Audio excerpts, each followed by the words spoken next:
Okay, so today's finally the day that I'm going to be plastering this fireplace surround. And first up, I am applying primer. This is just regular paint primer. And this is important to cover up your drywall prior to applying the plaster. And then after this, I will mix up my plaster. Here I go, I'm getting all the tools needed to mix the plaster. So I've got a big bucket of water, I have my drill with mixer attached, and I'm cutting open the bag of plaster here. It's powder. You can buy it pre-mixed. It's more affordable to get the powder. You get a much larger quantity, and then you can just mix it yourself and save the rest for a future project. So that's the direction I went with. And they do give you measurements, with the product of how much water to use. And basically, you want to get it to sort of a peanut butter-like consistency.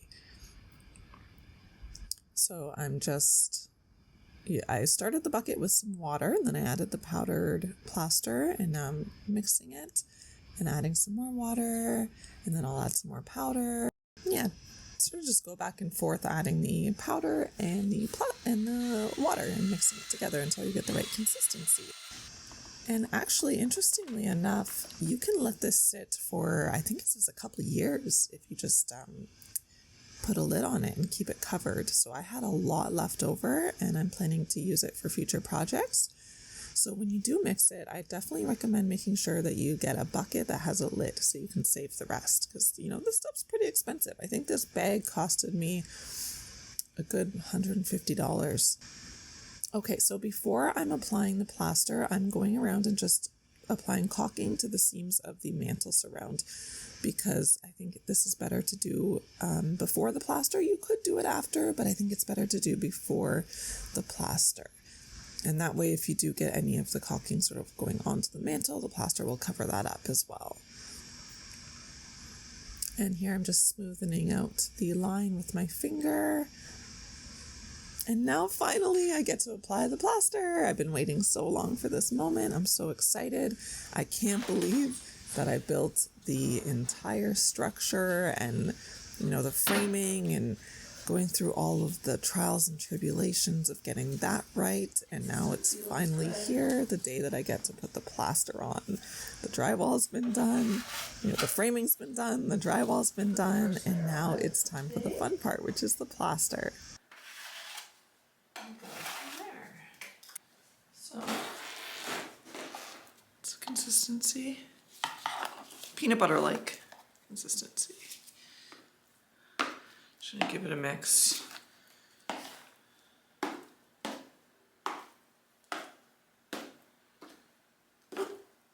Finally putting the plaster on.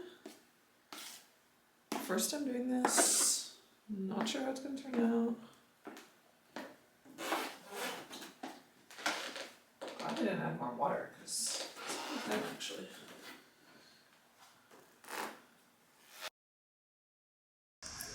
And here you can see I'm just using a metal trowel. This is the same one that I used for when I did the drywall.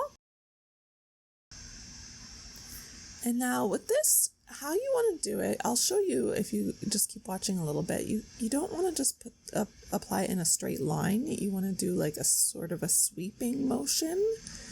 And for this first coat, I put it on pretty thick, pretty heavy. And you can see it's sort of running down a little bit. I think mine was a bit too thin, to be honest, because it shouldn't really be running down on you like that. So, but it worked out fine in the end. One thing I noticed with this product is it's really easy to work with. There's a lot of give to it. And I think part of the reason is because it's not meant to have a finished look. It's not meant to have a perfect finished look. At least that's not what I was going for. No, I was going for a man-made, not a machine look, but a man-made look. So with that comes some texture and comes a little bit of variation. And that's one thing I love so much about this plaster as opposed to going with, a drywall where you really would then have to make sure that it looked absolutely perfect. Now the plaster was really, really fun to play with and fun to use.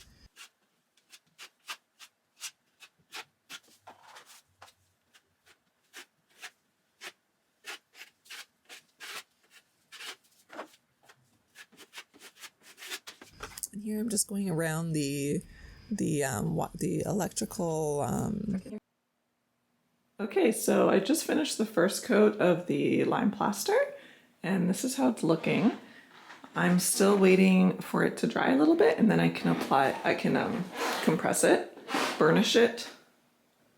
So this is how it's looking so far. There's a lot of texture. I don't know if you can see on camera, but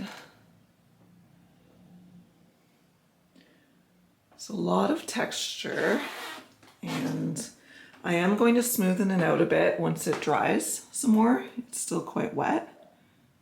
So, yeah. It's looking pretty cool.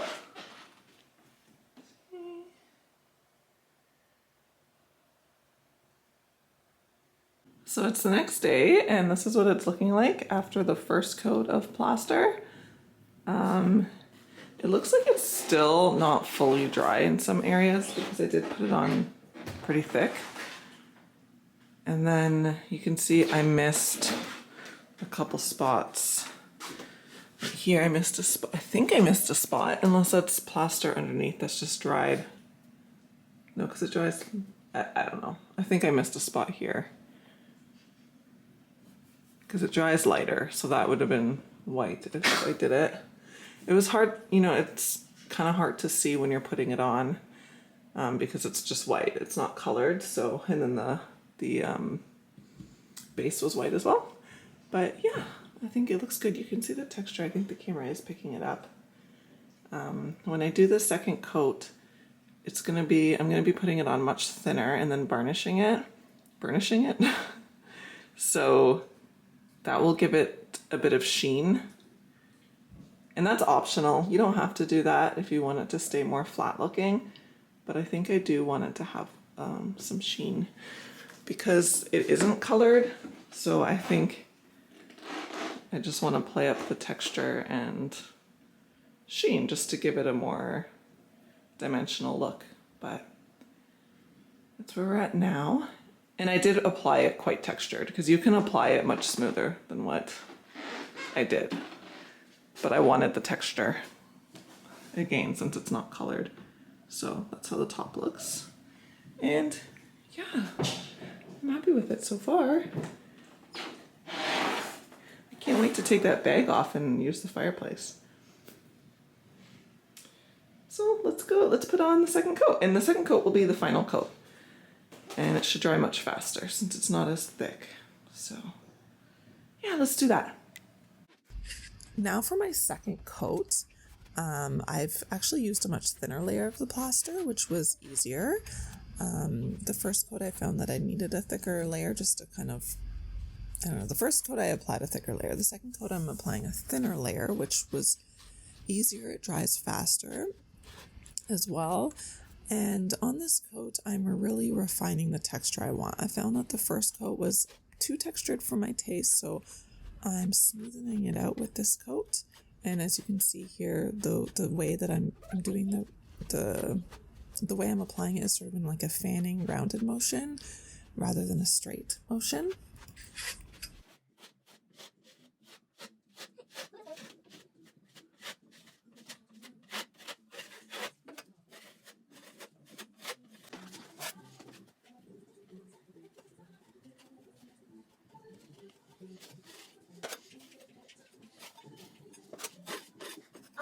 So now I'm doing what's called burnishing it, and you basically just go like this, and then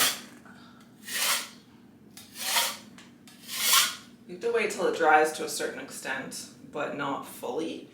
And what you're doing is you're really just making it more smooth, more shiny. So this is optional. I'm gonna just do it until I think it looks good. Go from there. And if it's too wet, it will actually it'll pull the plaster off and you'll have to repatch it. So you really have to wait until the perfect time to do this, because if it's too hard, if it's too set, it doesn't work. I'm also gonna make sure I check my corners. part though.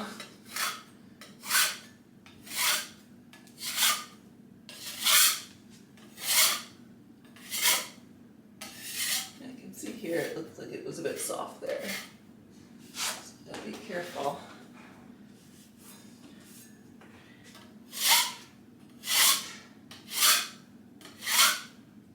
So I'm going to go ahead and do this for a bit, and then I'll show you how it turns out when it's done. The only thing left I have to do after this is, let's see if I can show you. So after I finish burnishing, I'm going to take that bag off, and then there's the surround. You can sort of see it poking through. There's still some wood there that I'm going to cover up and paint black. I'm just going to cover it with MDF or some thin particle board, and then paint it black so it blends into the fireplace. Yeah, so I'm going to carry on with this, and I'll show you how it looks.